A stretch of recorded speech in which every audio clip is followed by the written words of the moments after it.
आइए संस्कृत में 10वीं वर्ग में आप बम्पर नंबर उठाइए। हम शुरू किए हैं आपके लिए वीडियो क्लास।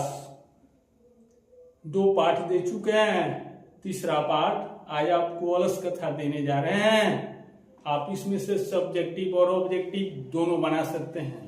बस कुछ समय देकर इसको सुन लीजिए और कुछ समय देकर इसको पढ़ लीजिए और उसके बाद कोई भी सेट उठाइए, उसको बनाइए। लाइक होता है तो सब्सक्राइब कीजिए, शेयर कीजिए, आनंद उठाइए। अब आइए हम आपको इसका अलस कथा का सारांश बता रहे हैं। इस सारांश में सब्जेक्टिव और ऑब्जेक्टिव दोनों आएंगे। अलस कथा, आलसियों की कथा।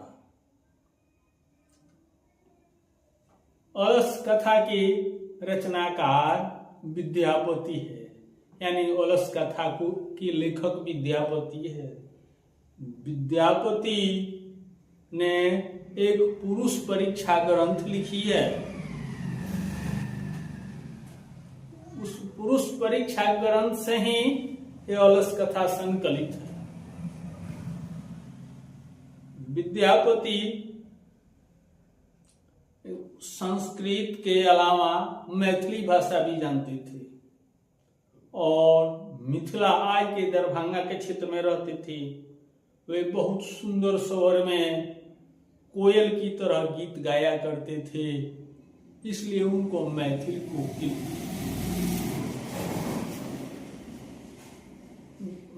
कोकिल भी कहा जाता है। मैथिल कोकिल कहा जाता है क्योंकि सुंदर स्वर में वे गीत गाया करते थे। और वीरेश्वर ने अलस कथा में आलस नामक दोष पर चर्चा की है कि आलस जो दोष होता है वो कैसा होता है, उसका परिणाम क्या होता है। आलस को नीति का महान लोग एक शत्रु के रूप में देखते हैं, तो हम सभी मनुष्यों को आलस नहीं करना चाहिए। और वो बात उठती है कि आलसी कौन है। आलसी वैसा व्यक्ति है जिसमें काम करने की क्षमता है लेकिन वह काम करना नहीं चाहता है, चाहे वह भूखे क्यों नहीं मर जाए। इसी तरह की कहानी इसमें है। तो मिथिला के मंत्री वीरेश्वर थे। वे स्वभाव से दानशील थे, दयालु थे। वे आलसियों के लिए अपने राज्य में एक आलसशाला यानी आलसियों के लिए घर बनवाया था।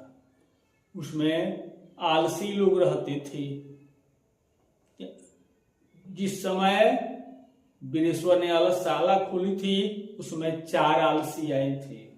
4 आलसी उसमें रहते थे, वीरेश्वर उसका खर्चा देते थे। और उसके अगल बगल के लोग देखे कि वीरेश्वर आलसियों को मुफ्त में कपड़ा भोजन दे रहे हैं, तो हम लोग क्यों नहीं उसका फायदा उठावें। तो वे नकली आलसी बनकर और अलसशाला में घुस आए। तो कहा भी जाता है एक जीव दूसरे जीव का सुख देकर उसको पाने के लिए दौड़ता है। बात सही भी है। तो दूसरे लोग इन आलसियों का सुख देकर पाने के लिए नकली आलसी बनकर इस अलसशाला में आ गए और बहुत सा ज्यादा धन पैसा खर्चा होने लगा। तो वीरेश्वर सोचे जरूर न जरूर इसमें नकली आलसी आ गया है। तो नकली आलसी और असली आलसी की पहचान करने के लिए उन्होंने अपने मंत्रियों से राय विचार किया और सोए हुए आलसियों के घर में अपने कर्मचारियों से आग लगवा दिया। अब आग लगी तो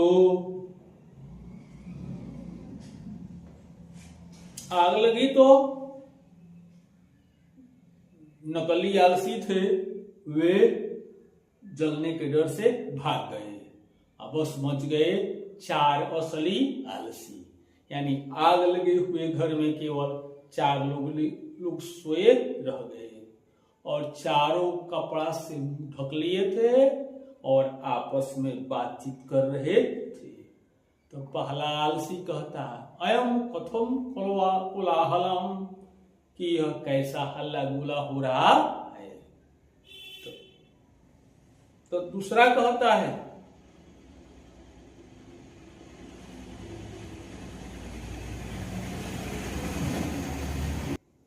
दूसरा आलसी कहा लगता है घर में आग लग गई है। तो तीसरा कहता है कोई दयालु व्यक्ति नहीं है, लोगों को बुलाकर लावे, मिट्टी से पानी से आग को बुझावे। तो चौथा कहता है कि तुम लोग कहा इतना ज्यादा बोल रहे हो, बक बक बक बक कर रहे हो, कम से कम चुप क्यों नहीं रहते हो। इतने में घर में आग बहुत तेज होने लगी। तब वीरेश्वर समझ गए कि इन आलसियों को घर से बाहर नहीं निकाला जाए, तीनों जलकर मर जाएगा तो उसका पाप हमको लगेगा। तो इस आलसियों की जान बचाने के लिए, पाप से बचने के लिए वीरेश्वर दौड़े हुए आग लगे हुए घर में गए और एक हाथ से दो आलसी का बाल पकड़े, एक हाथ से दो आलसी का घसीटते हुए बाहर निकाल दिया। तो बाहर आते हैं तो सोचते हैं स्त्रियों के गति पति होते हैं, यानी स्त्रियों के गति यानी उसके सुख सुविधा के लिए पति ही है अच्छा होता है, दूसरा कोई नहीं। पति नहीं रहती स्त्रियों का कोई इज्जत नहीं है। बच्चों की गति माँ होती है, पिता हो या नहीं हो, और बच्चे की माँ है तो उसका पालन पोषण कर लेती है। माँ नहीं है तो बच्चा नहीं है। और आलसियों के गति संसार में कोई दयालु व्यक्ति होता है। और उसके बाद में वीरेश्वर ने चारों आलसियों को धन कपड़ा भोजन दे दिया और हाथ जोड़कर कहा कि आप लोग यहाँ से जाइए। तो अलस कथा से शिक्षा मिलती है कि हम लोगों को आलस नहीं करना चाहिए। आलस मनुष्य का शत्रु है। आलस के कारण हमारे शरीर में दिक्कत भी हो सकती है, जान भी जा सकती है। तो भगवान ने हमको दो हाथ दिया है, पैर दिया है, तो हम कमा कर खाएंगे, आलसी बनकर दुनिया में नहीं रहेंगे। कहीं भी आलसी को इज्जत नहीं मिलती है।